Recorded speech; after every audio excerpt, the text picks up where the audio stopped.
So sa ating Sunday school, sinasabi kong nasa last section na tayo ng ating pag-aaral. It has been a long study which began in November of 2018. And through the pandemic, we have been going through this. And at last, we come to our last section where we are dealing. Where's my clicker?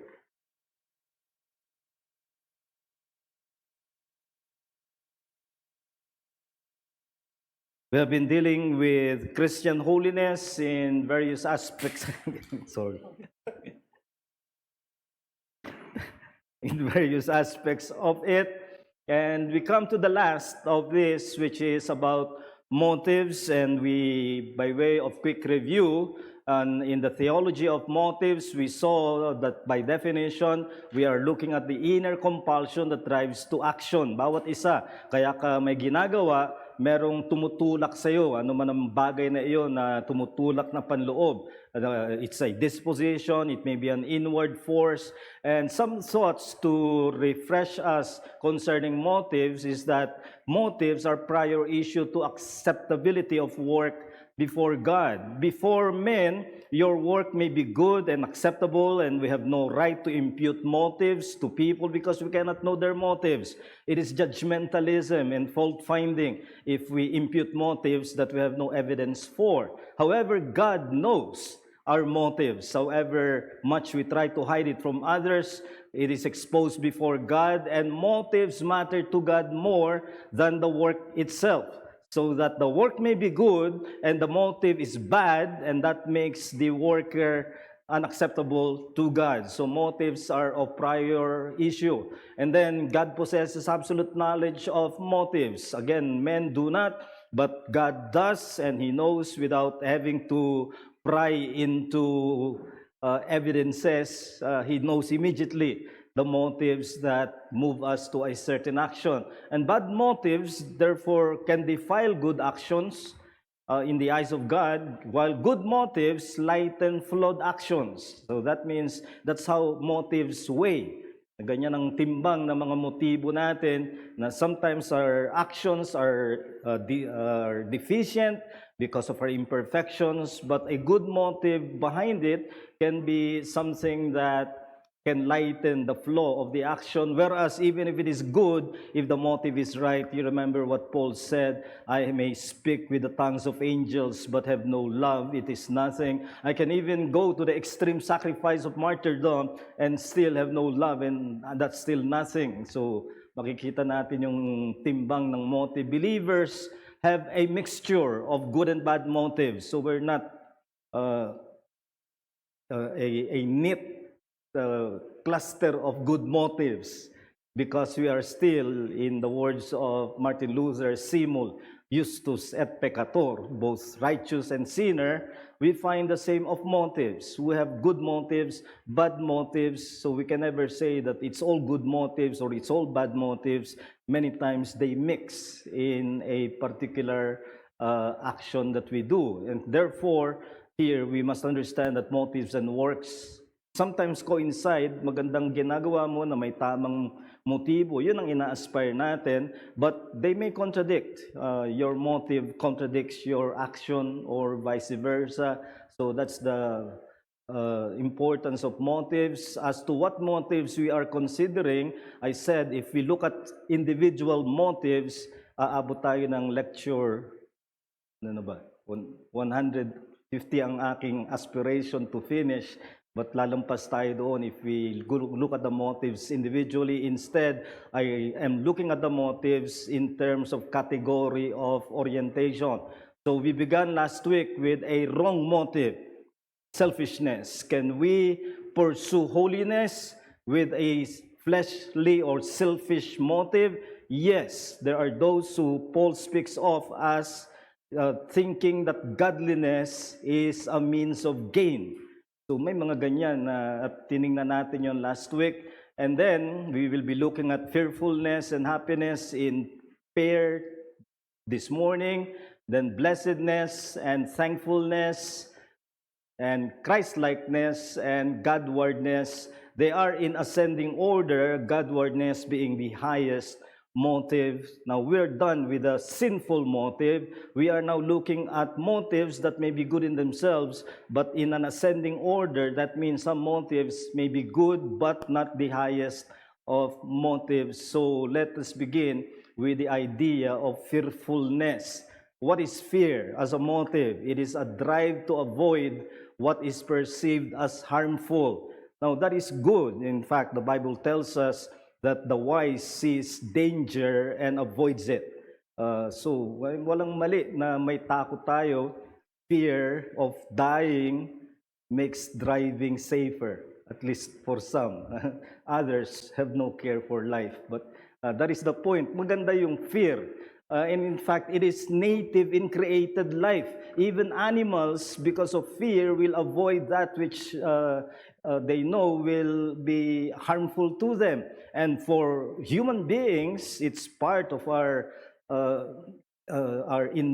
instinct for self-preservation that we avoid what is harmful. So is this a right motive when it comes to pursuing holiness? Well, it is based on a very important principle. While it is not a sinful motive, this is not the highest motive for holiness. This is based on the principle that there is harmful consequence that follows violation of God's will. So a man moved by fear is thinking of what a particular sin perhaps or violation of God's will may result in consequence of it, which may be harmful to him. So let us make clear, it does not mean that every sin laging may katapat na immediate judgment. That's not how God deals with us. The Bible is clear on that. Psalm 103 and verse 10 tells us that He does not deal with us according to our sins. He does not deal with us. He does not repay us according to our iniquities. That is how merciful God is. So He does not deal with you, deal with us. Each time we sin, ay may agad na parusa, hindi ganon ang ating Diyos. But that is because of His graciousness. He could, but He doesn't, out of graciousness. However, the consequence may be punishment, especially with persistent sinning. Whether that punishment is temporary or lasting, as 2 Thessalonians speaks of it in quite horrifying terms. They will suffer the punishment of eternal destruction. That's not annihilation. It is the destruction of well-being, not of being. How is that the case? Well, Paul continues, they are away from the presence of the Lord and from the glory of His might. That's how Paul describes the horror of the punishment. And sometimes we are so taken up with interpretation that may be literal or figurative about the fire of hell, and we try to make it the fearful thing. Apostle Paul says, the fearful thing about hell is that there is no presence of God. We're not talking here of the omnipresence of God. We're talking here of the presence of God's favor. Wherever you go in this world, however miserable, there is still some presence of God. So what is that condition so miserable that it can only be described as without presence? That's what makes hell, hell. Not the fire or the worms or whatever it is you think makes hell horrifying. It is without the presence of God. That's how Jonathan Edwards puts it. And we need to therefore have a right sense of fear when it comes to the way God punishes, if not for ourselves, if we are saved, then for the dear ones to us. And then for believers, the consequence is fatherly chastisement. I mean, is that something to fear? Well, the Bible describes that chastisement as it says in Hebrews 12:11, for the moment, all discipline or chastisement seems painful.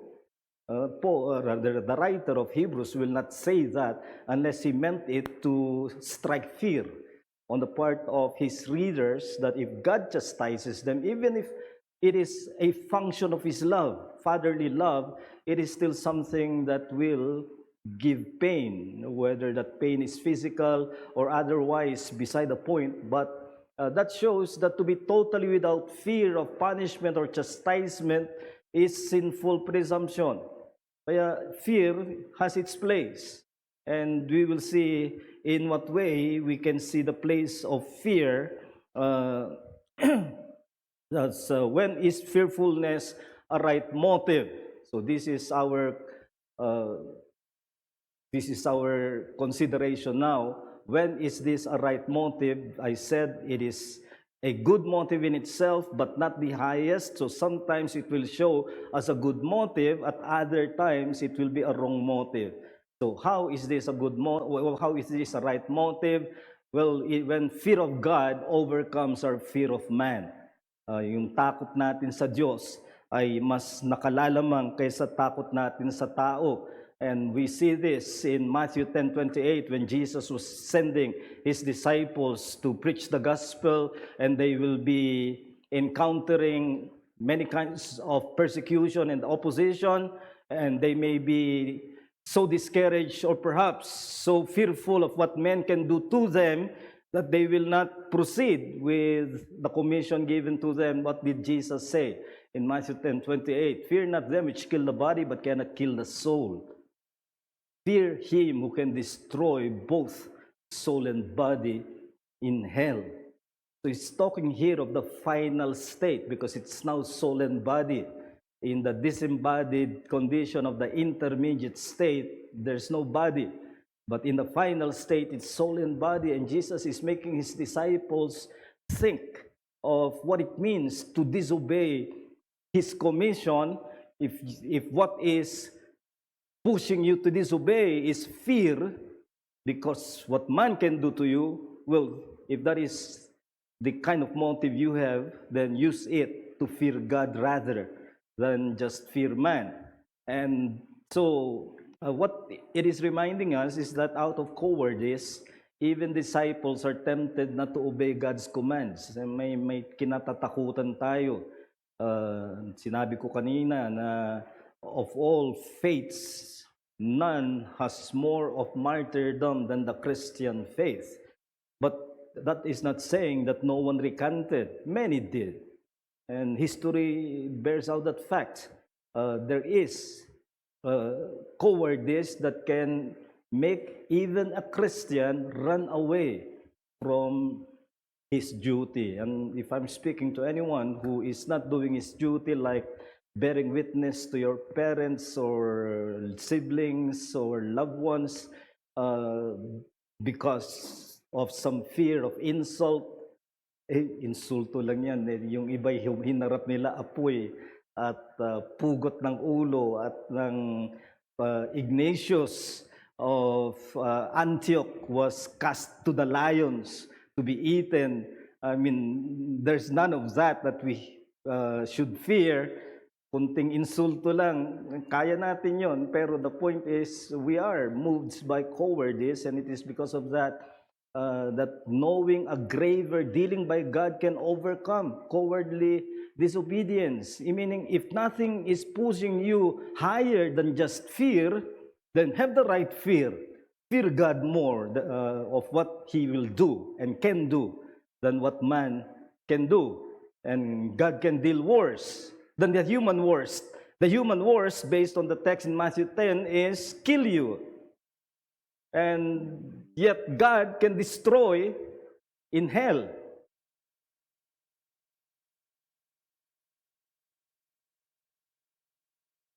Yeah, this is I fear most. Okay. Remember, this is applicable to self and to others. Meaning, fear as it bears on you, pwede may mangyari sa iyo na disiplina ng Diyos, o kaya dun sa mga minamahal natin, pari tayong matakot doon. So there are higher motives, but fear can work with the immature. I'm sorry to say that as I did say, fear is not wrong. It is not a high motive. But it works with the immature, yung hindi pa ganun ka-mature na magkaroon ng mas matataas na motibo. Fear can work with them, and to that extent, it is right to use it. So when a right motive is when you also fear the consequence of sin, reversing its attraction. And again, the point here is there is attraction of sin. And this was said of in Hebrews chapter 10. If you go on sinning deliberately, there is no more cross to rely on, but rather a fearful expectation of judgment and a fury of fire. This is one of the warnings of Hebrews. And this warning is given both to those who are believers and those who may prove not to be true believers, but both are given this something to fear: judgment of God. If you will not fear the consequence of your unfaithfulness, then think of this. You're looking for judgment and fury of fire. Sin has its attraction that snares those who do not think of the consequence. Remember the first sin, that of Eve. She was attracted to the fruit. The serpent made it look attractive. And Eve was attracted, but it was something that proved very consequential as far as humanity is concerned. So knowing the potential consequence of sin can be an effective restraint. Halimbawa, naaakit ka nga sa kasalanan, let's say you will gain, that you earn more by doing something that is illicit. Or, dalawa lang naman madalas ang mag-a-attract sa atin. Think of the two P's: profit or pleasure. Those two things attract us to sin, because there's profit in it or there's pleasure in it. Now, when you think of that attraction of sin, counter it with a fear of what God can do as a consequence of your sin. Think, for example, of consequence to self, because there are built-in effects. You are attracted to something that pleases you physically, whether drugs or some illicit relationship, and it can become addiction that can be consequential to your body, or consequence to the Christian cause, the ineffectiveness of a damaged reputation. Isipin mo yun, sa sandaling gain, a momentary gain or a momentary pleasure, you may destroy your reputation and in the process destroy your effectiveness in the ministry or in the service of God. So there are stronger restraints. In fact, we will study as we go higher to the motives. There are stronger restraints, but fear can work with the untaught. Again, this is the motive that works with the immature, the one who is not so well taught, still very novice when it comes to his faith. And in their case, sometimes fear works. But when is fear a wrong motive? Well, it is a wrong motive when fear is driving away delight in the things of God. Dapat may kaluguran ka sa mga ginagawa mo para sa Diyos. Pero kung minsan ginagawa mo na lang dahil takot ka na baka parusahan ka ng Diyos. So nawawala na yung delight, hindi ka na nagkakaroon ng kaluguran sa bagay ng Diyos, and that will be wrong. Remember the parable of the servants who were given various amounts of talents. Talents there, referring to a currency. So they were given big investment. Remember, even one talent would be equivalent to about a year's wage. So even the one talent servant was not given a small amount. I mean, give me my whole salary, and that would be quite a sum for me. And this one talent servant yet did not make the talent given to him productive. And the reason he gave to the master, when the master began to make a naningil ng kanyang investment, the servant said, I was afraid because of the kind of man I know you are. So I was afraid and went and hid your talent. And what happened to this servant? He was treated as one who will be among the damned, to do nothing out of delight for God's service because you're driven by fear. Is what did Jesus call this servant? You wicked and slothful servant. So this is not a good thing if fear is all that's driving you to serve God. No fruitful service because of fear is the result. So, or it can be fear of man more than fear of God. Kanina nakita natin, it is good if your fear of God overcomes your fear of man. But sometimes it happens that your fear is still stronger as it pertains to what man can do than the fear of what God can do. And the book of Proverbs tells us what fear of man does. The fear of man lays a snare. Isa siyang patibong. Kapag bumagsak ka doon, para kang nahuli na prey. And that's what happens when one gives in to a fear of man. Whatever that fear is, your boss tells you you'll be unemployed tomorrow if you don't do and cheat the records.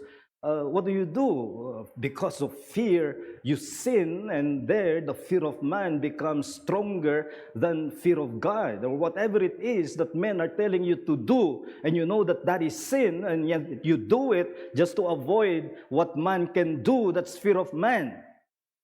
And many times it happens even in Christian circles, where you fear what brethren may say who do not share your conviction, let's say, about worship, about other doctrines. And they will say many things they do not know of. And many Christians have proven cowardly when it comes to what others will say.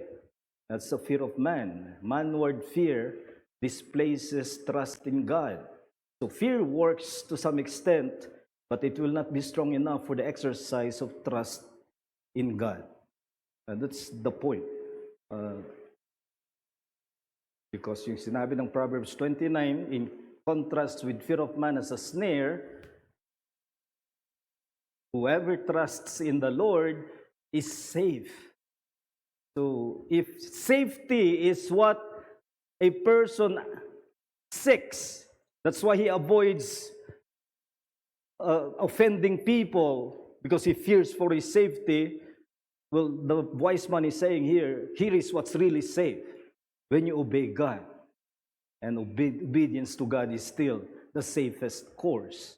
But fear, while it will work to some extent, it will not be strong enough for the exercise of trust in God. So that brings me to the second in the pair of our study of motives today, happiness. Happiness, we are pairing with fearfulness because it is quite the opposite. Where fearfulness is the drive to avoid the harmful, the motive to be happy drives to pursue what is fulfilling and satisfactory. Yung nakakalugod sa iyo, yung nakakapagbigay ng kasayahan. This is a good motive, but as warning, when unguided, it is vulnerable to becoming bad. So again, we do not have here the highest motive, although this is made the highest motive by some, make you happy. No, there are times when you live the Christian life and it's not happy, but you do it because it is your duty, it is something that you want to please God, even though it may be something that in its immediate effect may be unhappy to you. But so that means happiness is a good motive, but in a limited sense. Being happy, by the way, I contrast this with joy. We will have more to say of joy as blessedness. There are those who translate blessed in the Beatitudes as happy.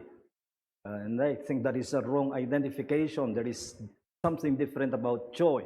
Happiness is evoked by external stimuli. Happiness, happening. a happenstance.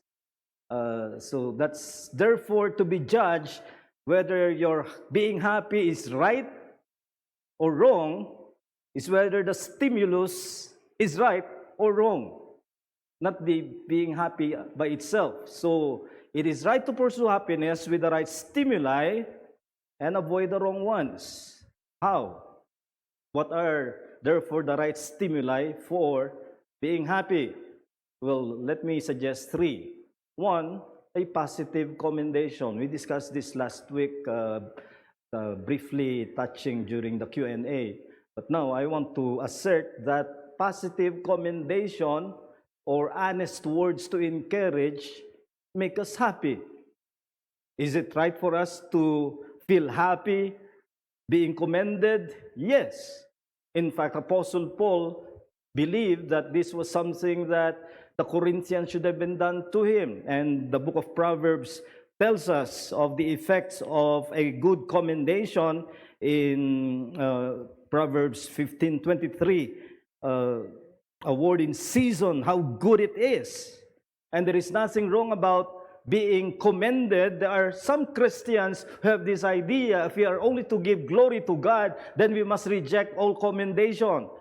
And sometimes, let's say, an institution wants to give them recognition by commending them with, let's say, recognition, a plaque, or whatever that acknowledges their work. And I know some Christians who will reject that because they think that is wrong for the Christian to even pursue, and that is wrong. Proverbs 27 and verse 2 says, "Let another praise you and not your own mouth, a stranger and not your own lips."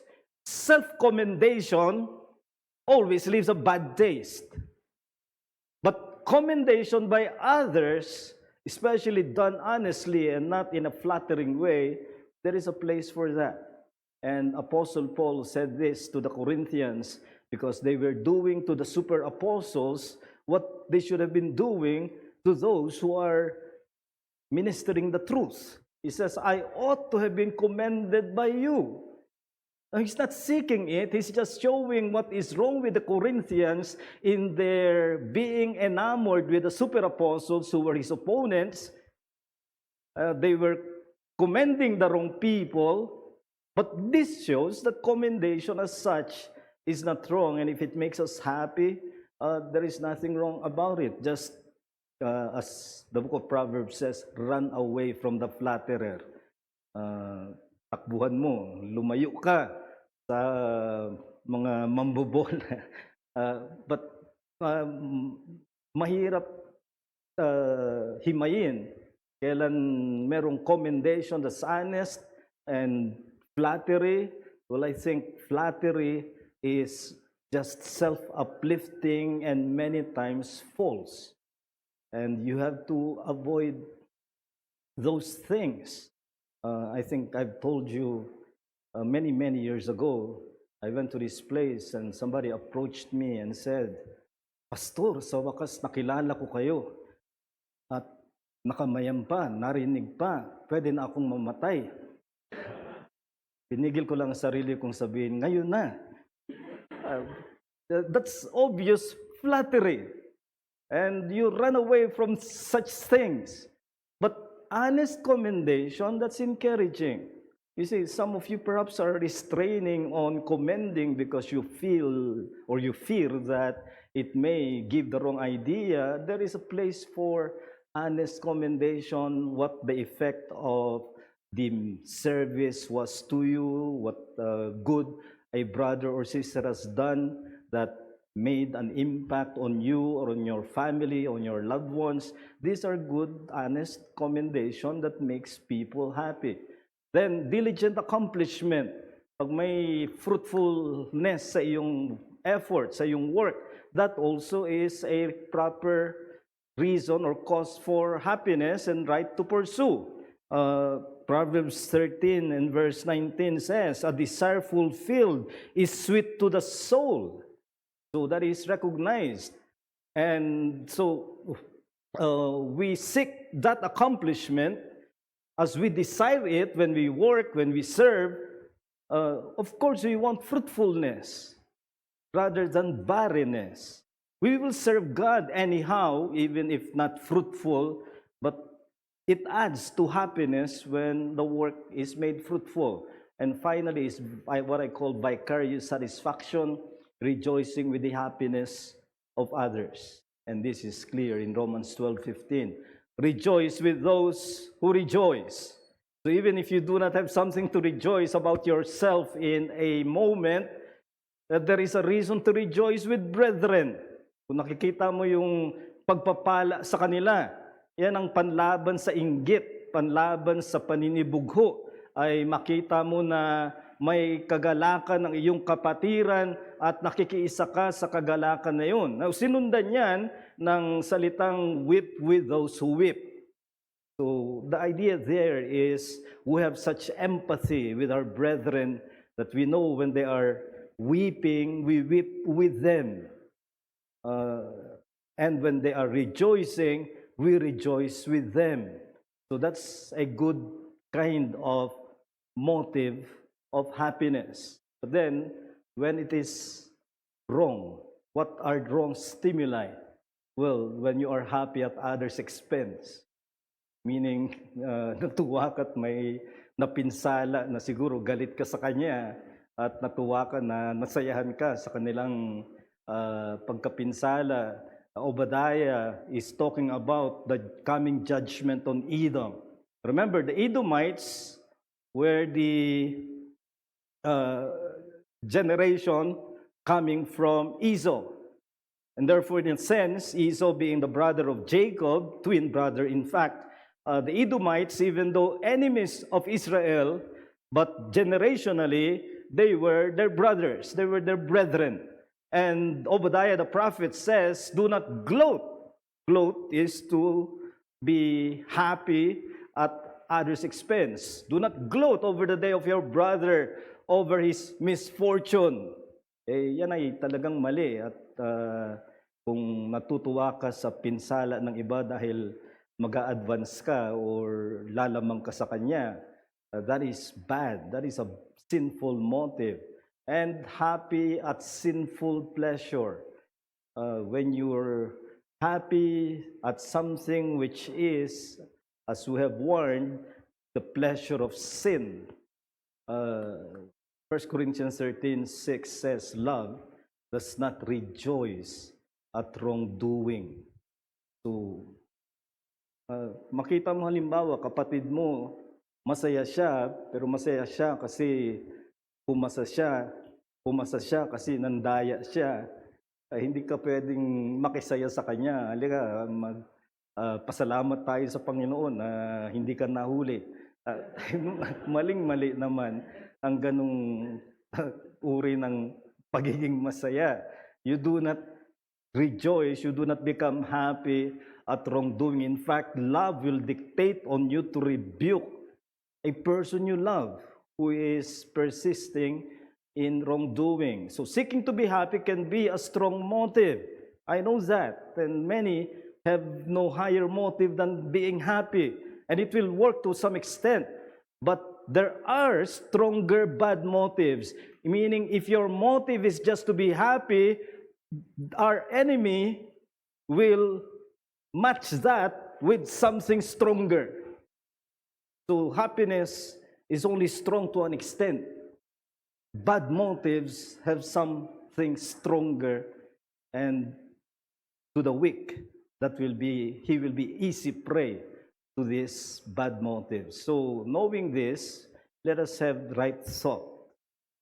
The right thought is fear is right in avoiding harm, and it is right to be happy in pursuing the fulfilling and satisfactory, but they are not mature motives. That's the right thought. Na tama na mangyari sa iyo, pero alam mo rin na hindi ito ang pinakamataas na motibo. Therefore, you resolve, I will not stop at fear and happiness. While right, there are higher motives that must govern me. So growing means you also growing your motives. If it is just fear and happiness now, we'll take a step further. There will be times when It's not that fear is not enough. Happiness will not be enough. You will be called to certain paths of obedience that will not make you immediately happy, except the happiness of a good conscience. But there should therefore be a place for growth. A Christian who is moved by his remaining sin will think being fearful of the consequence of sin and happy at what is fulfilling are probably the best motives that fit me. Satisfied na siya sa ganong motibo. At ang mangyayari, if fear keeps me from sinning and happiness makes me do what is right, that should be sufficient motive for me. This man will not grow if he is satisfied with these motives. My challenge to you, it works.